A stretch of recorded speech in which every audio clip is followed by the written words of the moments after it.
Милче Другутов, спортски новинар. Добре дојдовте во студио 10.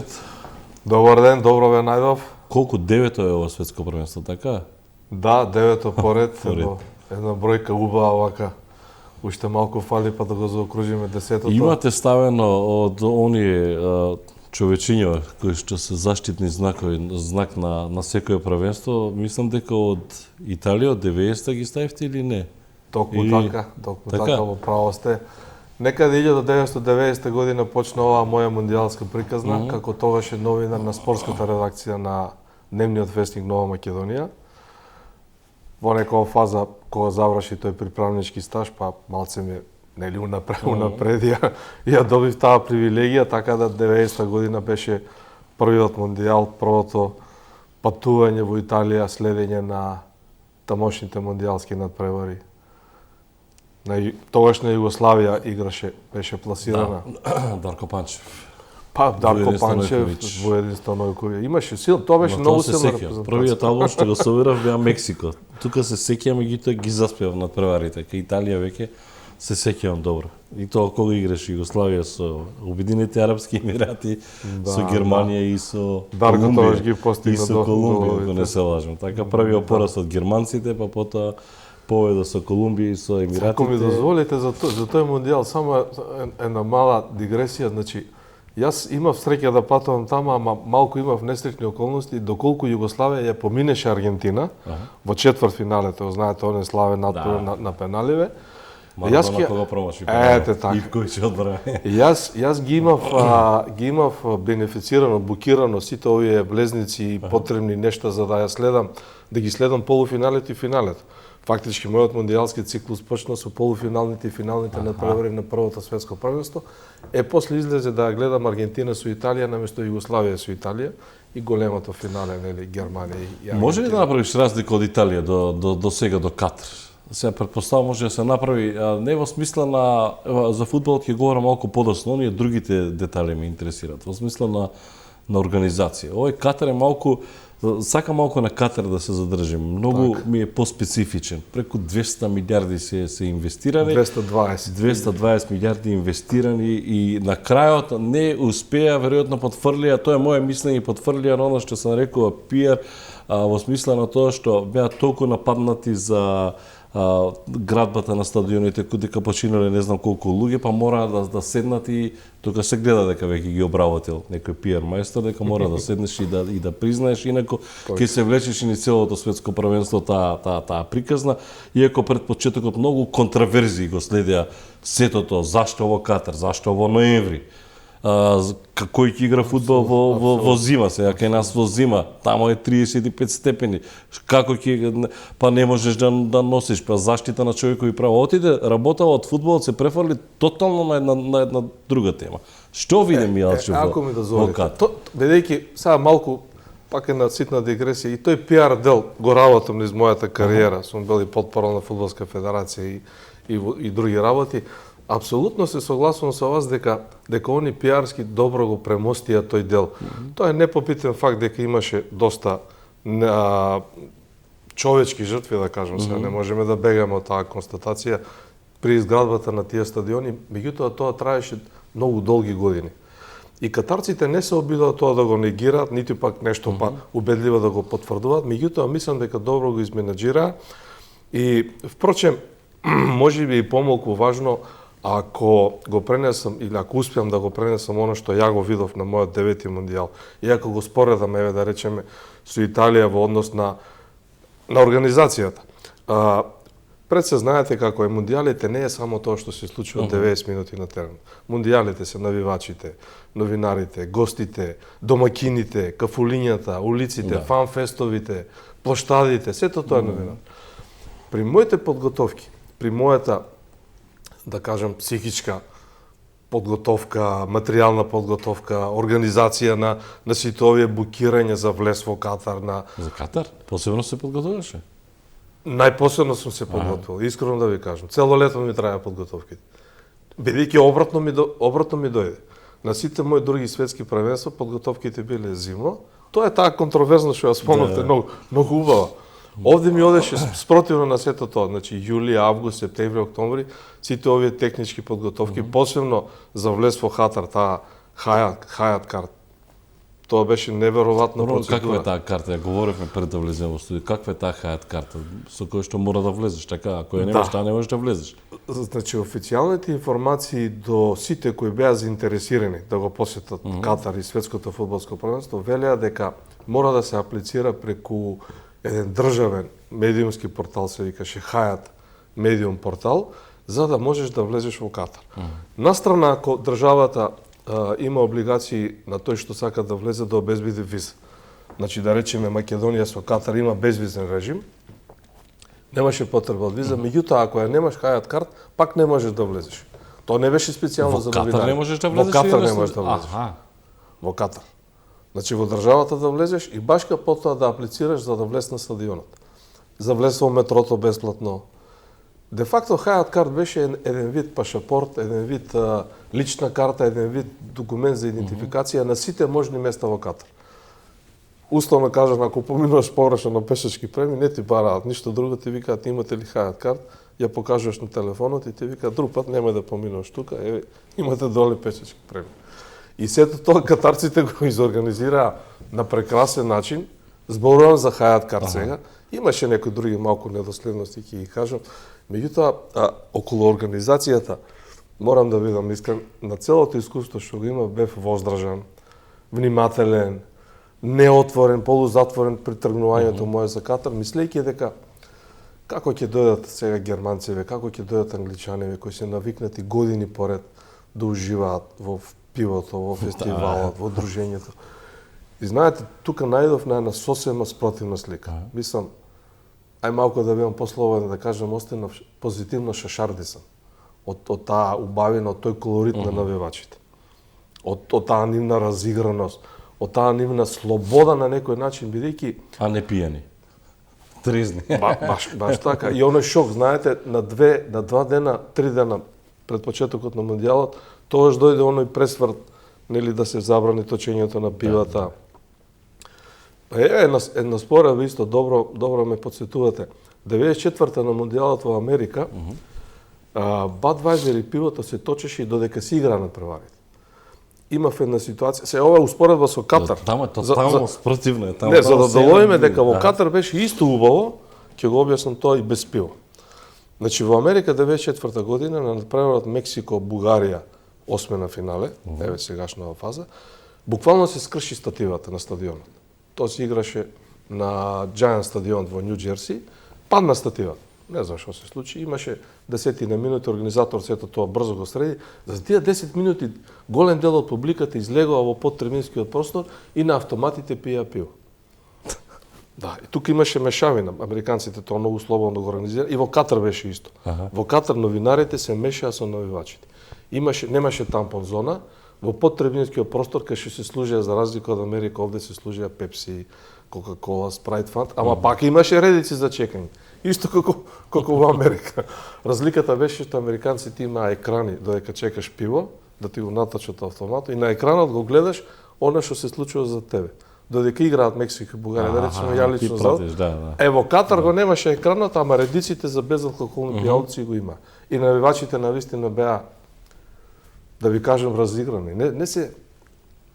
Едноставно не се чувствуваше таа разлика дека првенството во арапски свет, дека првенството се одигрува ноември-декември, кога сите национални првенства се прекинаа, кога фудбалерите помалку се уморни и на крај на краиштата едно мое субјективно размислување. Нели и цела европска нација практикува да летува лето. Јуни, јули, август. Без оглед капитализам, социјализам, да не ги сега монархија или кралство, сите одмараат тогаш. Сега како сите овие луѓе најдоа време, начин, пари, средства ноември, декември да бидат толку присутни во Катар. Значи тоа е само љубов кон фудбалот и магија. Како Мијалче Дургутов што го правил планот преку лето и тие го правеле планот преку лето за како да стигнат до Катар, затоа што е светско првенство, да. Нема друго објаснување. Пиво има или нема? Пиво на стадионите И во кафулињата рестораните, таму ја кај што бевме многу, нема. Затоа што некој велеше дека како не нема, вика, во стават пиво, вика во чаша од газиран пијалок. Не.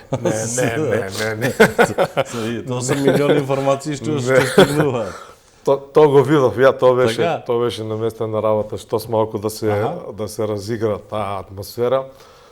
Ако нешто беше најстрого во Катар, беше прекрашувањето на тој закон. Еве ќе ви објаснам за еден пример. Јас и ова мое патување, како и на сите претходни мондијали, го реши со помош на штипското лоби. Кој штипско лоби? Ви од штипсум, кажи ја да го фатам штипското лоби на следното светско во Америка да одидеме. Вишко, ја кратко ќе видам, само да не бидам субјективен, значи има фамилија Маџарови. Аха. Тоа е доста позната фамилија, традиционална, со традиционално презиме. Женскиот дел е моја генерација од прво оделение до средна школа. Они ми помогна, тие ми помогна околу тоа лобирање и таа техничка поддршка. За Катар? За Катар збориме.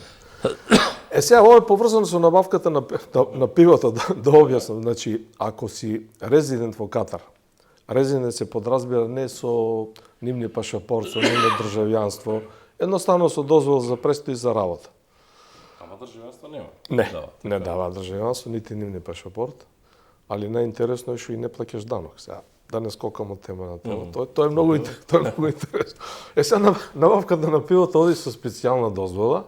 Ако, значи, условно кажано, имаш одреден авторитет, веќе си се докажал како некој резидент на Катар, ја добиваш таа специјална дозвола и можеш да набавиш пиво во специјални супермаркети до определена количина во зависност од твоите примања.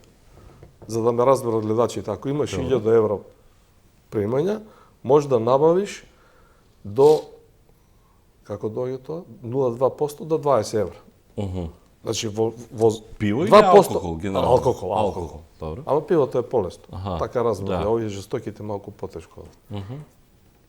Уште по-висока. Веројатно и поскапи се. И поскапи. Тешко, да. На тој начин штипското лоби мене ми испорача, да кажам, пиво дома за домашна употреба, лименки од белганско производство. Значи ти само можеш дома да го пиеш, така? Исклучиво дома. На самата лименка имаше код кој на пукање, условно кажано, или на проверка на некоја машина со пиштол, го вади името и презимето на тој што го купил. Значи Катар до таму е електронски отиден. Да. Те сопре полиција? Не да е Боже, ако го видат пивото во ранец или да пиеш на улица, не мора во ранец, на улица, пред апартманот кај што живеев, да приде некој. Не мора униформирано лице, може и они тука малку се многу добро организирани, тие цивилите многу добро им го работат тоа. И апропо тоа, безбедноста е 100%. Ако има време ќе кажем и за тоа, за пивото да завршам. Цената не на лименка 0,33 беше 160 денара, набавена за домашни услови и за домашна консумација. Ско 2,5 евро. Отприлика. 2,6. Отприлика. Али тоа е некоја дисконтна цена кај овие резидентите што знаат кај да најдат. Така да малку се ладевме навечер кој ќе се прибереме, нели? Тоа, температурите како движат? Високи беа температурите. Лето е таму, така? Лето, да. Сега се игра, кај нас беа 11, 2, 5 и 8, тамо е предпоставувам колку?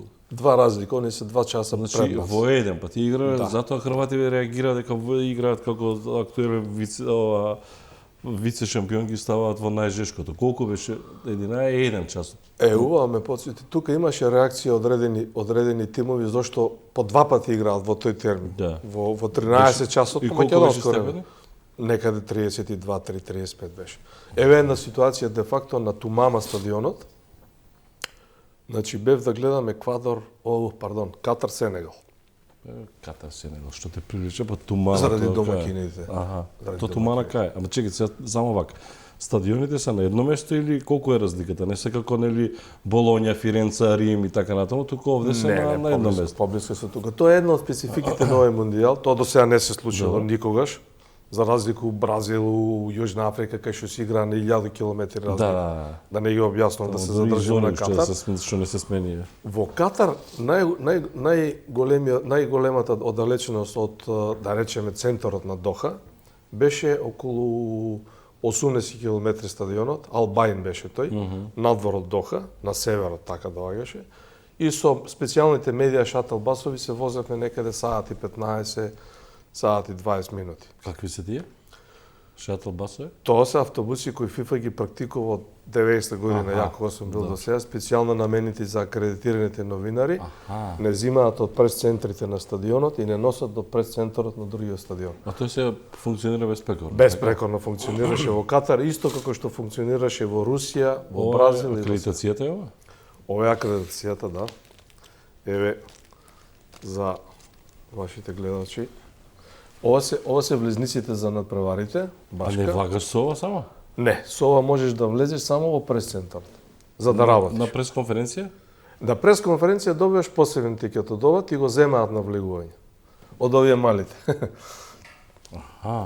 Добро, и одиш на сега те пресеков на Катар, Сенегал, така? Катар, Сенегал, да. Добро. Тумама стадионот, медиа шатл басовите не оставија, може би да беше 2 километра пешки одење. Тоа беше најтешкото одење. Имаше едни американски новинари, сега пак скока малку, не успеа да издржат да изодат пешки, па на сред пат некаде имаше од тие тротинетите електричните, фрлија некој паречки и се довеза со електрични Што не земе ти со тротинет? Или можеш? Прво сакав да сликам, да направам инсерти од тама за моја употреба. Ама одиш по Жешково, така? По Жешково, пекол тама. Пекол беше 35. Пустина. Ај што беше пекол. Наоколу имаше куќи за живење као зградички, нити дрвце, нити тревка, нити зеленило и одиш 100 метри, 200, 300, 500, 2000 километра до самиот стадион Тумама.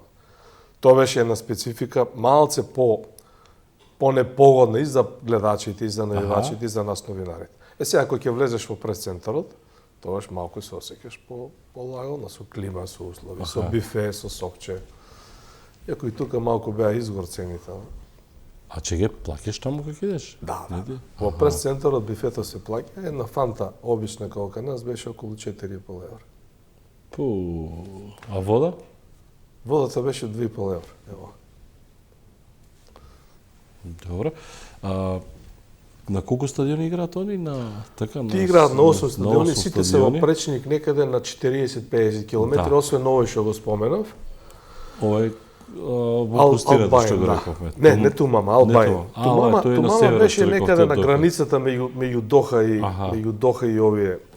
Другите 4-5 од нив, специјално овој контейнерскиот многу популарен 974. Тоа сакав да прашам. Тој стварно е правен така контейнерски стадион? Целиот е монтажен? Буквално од контейнери. Јас го обиколив целиот и доста. Ја тамо видов на слики кај ако ти после го што ти само вадат и фрлат све. Веќе негде прочитав некоја информација Косово побаране па Катар ки дале на подарок, не знам, стадион, па не знам дали има кај да се стави тоа. Како е правено тој? Тој е до море, до океанот? Близко до обалата беше. Ја не стигна да отидам таму, ама има така перцепција, меѓутоа е правен од контейнери кои веќе биле на некој начин употребени. Целиот од контейнери? Целиот од контейнери. Значи, навивачеве кога навиваа, таму ја гледав утакмицата Бразил-Швајцарија. Добра, безбедноста како е? Претпоставам имаат како да се контролира. Мишко цар си супер прашање. Влегувам, јас прво лифтови нема.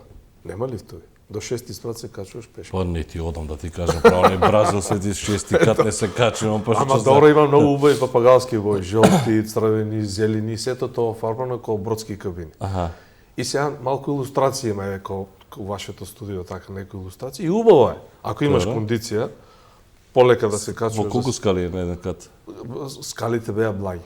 Убаво направени благи. Тоа се смислено. Кога навиваа, да речеме бразилците кога навива, целиот стадион буквално се тресеше.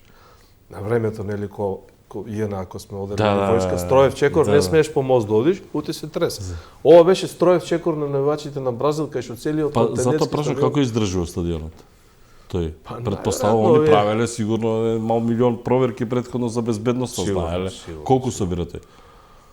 43.000, мислам. 43.000. А може да промашам 50%. Не, добро да еве и 35.000 нека. Не, поголем. 40, може да е 48, 43. Над 40.000 сигурно собира. Таму беше фантастично. Не, утакмицата се обидувам да Бразил, влезам Швајцарија. бидејќи нели целиот монтажен сега каде влегуваат фудбалерите, претпоставам мора да има таму и туш кабини тие, знаете, тоа со специјалните, сега толку отидено све напред што У мене ме потсети тоа на првото патување на моето прво светско првенство, кога одев бар Бари со трајект. добро. Прво искуство ми беше и многу помлад бев тогаш, кога се симнуваш доле да спиеш, го имаш тој мирис на па не е тоа лош мирис, ама се осеќа, нели, бродски мирис. Аха, на да. боја, Да, на пластика. да. Овде на стадионот го имаше тој мирис, движејќи се по ходниците и приоѓајќи кон пресложата. Дури и на самите новинарски места кај што седевме, се чувствуваше малку тој мирис. И овде разменив информација со Игор од колегата ваш од Телма. И он беше акредитиран фоторепортер. Со него разменивме мислење, викам Јалчо, вика нови стадион не ми се оди, вика овде фура од сите страни. Новој контенерскиот. Значи па нема зидови. Секаде има празнини луфта. И овие клима уредите кои ќе ги пуштат, да речеме, на Албаин стадионот, на Лусаил, каде што ќе си финал. На самите стадиони има клима. На отворено. На отворено, да. Во новинарските ложи кај гледачите. Тоа се На отворено клима. Па не се баш отворени, тоа се како полузатворени. Па добро, пак е. Па добро, и треба да држи температурата, добро, извини само, држи од 30 цело време држи или паѓа навечер? Не, на стадионите беше добро за играње, тоа беше фантастично изненадување за сите нас. Мислам дека беше идеално некаде 22-3 до 24. Да. И се чувствуваше тоа кога ќе влезеш, да речеме, од внатрешниот дел, нели излегуваме од медиа шател басовите, сега отприлика имаме 100-200 метра да изодиме 300. Добро, до прес-центарот. Да. Зависи на кој стадион колку оддалечено беше. Ги поминуваш тие 300 метри, се излегуваш од 22 од автобусот, надвор е 35. Ако е 1 сат, 35. Ако е 5, 30, 28. Кога влегуваш во прес-центарот, беше дури и по 20. Многу студено ги држаа прес-центарот. А на трибините исто се чувствуваше разликата, бидејќи од прес-центарот додека стигнеш до медијасиц, овие што ги покажав, имаш пак едно одредено растојание да го изодиш, тоа 200-300 метри. Обрато само со сите натпревари кој што беше, колку дена беше Милче? Јас бев 9 дена вкупно со патување. А зашто не остана? А што се врати стварно? Да бидам отворен до крај. Ова е катастрофална грешка, Мишко. Значи, прво, колку добро катарците не примија, како поминав на пречекот на аеродромот. Сопругата сигурно дерила, што тебе седи таму да си нормален, ти што ќе се враќаш. Ајде да бидам, ми сугерираше да останам. Бразил, Швајцарија, Камерун, Србија, Хрватска, Канада, Јапонија, Костарика, Тунис, Австралија, Англија, Америка, Катар, Сенегал, Швајцарија, Камерун. Ова го гледаш се. Катар, Сенегал ми од пресконференцијата не отидов, многу уморен бев. Иначе бев на 2 пресконференции на хрватите и на србите, супер поминав. Че на Пикси ти му постои прашање? Да. А Пикси што се... Ај, после ќе збориме, чекај уште малку за Катар ми интересира. Ги чуваш овие сите вакви од светски првенства? И од светски, и од европски, и од Лига шампиони. А да кажам збори за тоа? Добро. 6 европски и 10 финали на Лига шампиони. 6 европски и 10, па добро, јас сум близко сум до тебе. Ја едно европско имам во Букуреш. Не, 7, ја го заборев нашел. 7 сум нашел. 6 ми беа без нашел. Ја имам едното во Букуреш. И неколку надпревари во серија. И имам изгледано преку 100 надпревари на македонска фудбалска репрезентација во живо. Не сите, ама преку 100 ги имам. Ова како дополнување, овие ги чувам, ова ми е најголем спомен, овие акредитации. Овие сите ги чуваш акредитациите и гледа, па да, ти беа и закачени практично и нормално дека е спомен и треба и да почнеш да пишеш и книга и мемуари. Скок како печатено издание не постои веќе, но Скок како Скок постои на сајт, сам го работиш или? Скок е бренд кој излезе од Нова Македонија, НИП Нова Македонија, кога се распадна куќата и кога отиде во стечај, јас го купив брендот. Тоа беше легална продажба на сите брендови, како што е купен вечер и Нова Македонија, така и Скок јас го купив. Брендот го заштитив во Заводот за индустријска собственост на моје име и некаде 2006 година почна да излегува како електронско издание. Де факто, веб страницата на спорт магазин Скок или skok.com.mk е прв спортски портал во државата. Ја многу пати го спорам тоа со моите пријатели, овие кои се малку помлади од мене. Јасно е што. Не, пријателски го спореме, кај вршат со пиво, со кебапчи. Они признаваат, вика, ама шефе, не го работиш. Викам, јас го работам у прва брзина, не можам како вас у трета, у четврта, пета, ама скок постои. Иначе уште сте во ваквата ревизија? Да. Тамо сте така, бидејќи знам дека бевте портпарол на Државен завод за ревизија. Па, ја работам и таа работа, иако малку сум и тамо подзабавен. Малку и годините и тоа, ама како се однесуваат катарците? Многу врева се крева околу овие, не знам, што се појавуваат навивачки на Хрватска, провокативно облечени, а сега малку е тоа забрането во, нели, тука се крена поприлично голема галама околу оние ЛГБТ права, не знам, од една страна, од друга страна навијачки облечени провокативно. Како реагираат катарците на западниот свет, условно кажано? Вака сега да се вратиме на тој пиарски дел. Многу умежно го тоа кажавте во овој на емисијата. Значи, и овде Катар како домаќин успеа тоа да го премости на еден би реков мангувски начин. А малку за да ме разберат, да не ги кажувам. Значи тоа не е дозволено де факто, тоа сум сигурен. Според нивните шеријатски закони, тоа не е дозволено. Посебно на хрватката, не знам како се викаш, или овие Ја заборавив, ја знам дека провоцираше таа. Од Сенегал што идеа исто беа така малку, од Англија имаше, бразилки имаше доста, сега да го кажам, непристојно облечени, тоа не е непристојно. Јас сум ги гледал бразилките на другите мондијали, уште понепристојно во навод. Во навод кажам, но непристојни, да не бидам површно сватен. Овде беа слично облечени, меѓутоа катарците тоа го прогледаа низ прст. Значи слободно влегува на стадионите. Немаше пречки. Имаше без сведок на неколку ситуации кога малце разговараат посебно овие цивилните лица кои имаа некои значки дека се Па добро, види сега, тоа е од една страна, знаеш, мора да почитуваш и правилата на земјата внатре. Сега тоа со тоа и се бореше Катар цело време. Ја не знам уште што, ние можеме уште многу да збориме за Катар. Што ти остави најголем впечаток? Видејќи имаме уште едно олимписко вклучување пред да заокружиме. Што ти остави најголем впечаток во Катар? Надпреварите ја не ги коментирам, видејќи ми требаше таа слика на Катар. Патен пред ова фаворит твој за првенството? Видејќи Бразил си го гледал, Хрватски си гледал. И пред да патувам за Катар, имав интервјуа за неколку медиуми и во Македонија и надвор од Македонија и во моите, условно кажано, колумни и пишувања на социјалните мрежи и на Скок, кажав и се уште стоам на тоа дека титулата ќе оди во Јужна Америка. Значи нема Бразил или Аргентина? Мој трет фаворит беше пред почетокот и Уругвај, кој не успеа да помине за еден гол, а мислам дека ќе беше уште поголема збрка ако влезеше Уругвај. Сега останувам на тој факт и мислам дека Бразил игра фантастично добро. Се уште не покажале по мене ни 50 ни 60% од тоа што знаат да го играат. Не. Ќе видиме вечер. Ги гледав ја два пати ги гледав, ама Бразил ако го следи гледачите и сите ние игра 20 минути како што знае да игра и после става улер и после публика. Ако ќе дојдат нокаут утакмиците, Бразил ако игра втора, трета, четврта, пета, базин, фигуративно кажувам, со полно темпо, да не му остава на противникот, просто мислам дека ќе ги победи сите убе. Зборувам и за Англија и за Франција, значи не зборувам за Јас со душа го чекам, ако оди секогаш што треба, Бразил, Хрватска, баш чекам да видам што како ќе изгледа тоа. Значи Бразил треба да помине Хрватска у четвртфинал. Освен на Македонија, па затоа викам, освен Македонија и за Хрватија. А победникот со кој игра у полуфинал? Аргентина? Ете. Ако биде сега да видиме и Аргентина игра со Англија. Не, со Холандија, Аргентина со Холандија. Така што ќе биде интересно тоа. Многу работи ми останаа недокажани, но не знам, Катар вака ќе ти остане убаво сеќавање, така? Во најголемо сеќавање, Мишко, да кажам, мене ми останува вратата отворена и со акредитацијата, и со Hyatt карт, и со сместувањето, и со букингот на картите за надпреварите. Имав дадено на неофицијална изјава, ако Србија се пласира меѓу 4 најдобри во полуфинале, ќе одев сигурно. Не знам зошто овој пат многу влече за нашите соседи, најверојатно моите емоции кон Пикси се многу силни.